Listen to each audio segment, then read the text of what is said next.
റസൂലുള്ളാഹി സ്വല്ലല്ലാഹു അലൈഹി വസല്ലമ തങ്ങളുടെ മേലെ സ്വലാത്ത് ചൊല്ലാൻ കിട്ടുന്ന അവസരങ്ങളല്ലേ എത്ര ഫനാ പറഞ്ഞു പോയി മുസ്ലിമേ, എത്ര ഫസാദിൽ ഏർപ്പെട്ടു പോയി മുസ്ലിമത്തെ.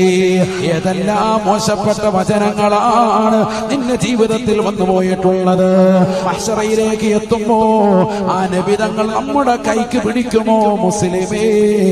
ആ നബിതങ്ങൾ നമുക്ക് ഹൗദുൽ കൗസർ നൽകുമോ? പ്രിയപ്പെട്ട ഉമ്മമാരെ, ചെറുപ്പക്കാരികളെ, അല്ലാഹുവിന്റെ റസൂൽ സല്ലല്ലാഹു അലൈഹി വസല്ലം തങ്ങളുടെ ചരിത്രത്തിലേക്ക് ഒരു വ്യക്തി വന്നുകൊണ്ട് നബി തങ്ങളോട് ചോദിക്കുകയാണ്, എനിക്കൊരു വസിയത്ത് നൽകുമോ റസൂലേ? എന്നെ ഒന്ന് ഉപദേശിക്കുമോ ഹബീബേ? ആഖിദം ബിലിസാനിഹി ബിയദിൽ ഐസർ, ഇടത് കൈ കൊണ്ട് നാവിനെ പിടിച്ചിട്ട് അല്ലാഹുവിന്റെ റസൂൽ പറഞ്ഞു അത്രേ, കുഫഅൻക ഹദാ കുഫഅൻക ഹദാ, നിന്റെ ഈ നാവിനെ ശ്രദ്ധിക്കണേ, ആവശ്യമില്ലാത്ത ഫനായും ഫസാദും പറയരുത്. ആഖിറം നഷ്ടമാണ്, ദുനിയാവ് നഷ്ടമാണ്.